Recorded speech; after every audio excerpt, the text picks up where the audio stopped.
The umbilical cord was cut, the embryonic membrane was sliced open, a brand new clone was born. The staff skillfully activated his respiratory system, hosed down the floor, stamped him with an ID number, and fastened an identity bracelet around his wrist. As the surgical table rotated, I saw a massive metal chamber lined with clone embryos at various stages of development.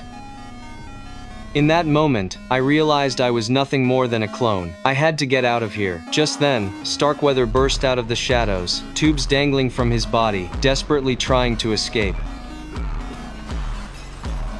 Security took him down in an instant with a net gun. I hid in the corner and watched as they dragged him back into the operating room.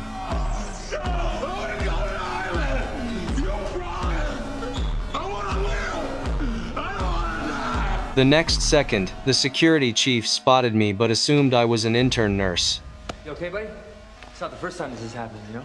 I barely slipped away. In the chaos, I found an exit and rushed back to the compound. Meanwhile, Merrick was reviewing the surveillance footage and quickly detected signs of intrusion. Who is that? It's just an RN. He was scared. I helped him up. Magnify his wrist.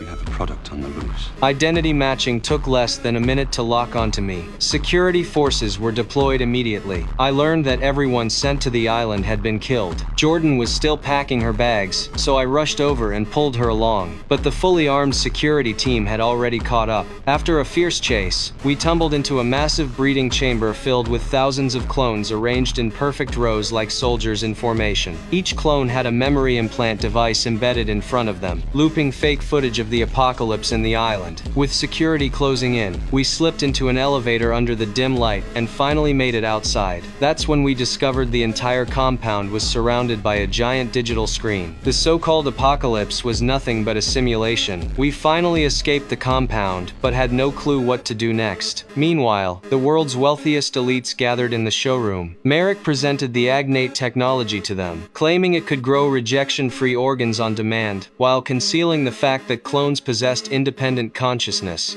All our agnates are maintained in a persistent vegetative state. They never think or suffer. It's a product, ladies and gentlemen, in every way that matters, not human. To hunt us down, Merrick hired Albert, a former Navy SEAL, for a hefty sum. Once Albert learned I had a microsensor implanted in my body, he immediately dispatched 2 helicopters to scan for the signal, but it only worked within a 1-kilometer radius. I tracked down James using an address on a matchbox. He took us in and revealed the brutal truth. You're clones. You're copies of people out here in the world. What? What? What are you talking about? Some hag trophy wife needs new skin for a facelift, or one of them gets sick and they need a new part. They take it from you.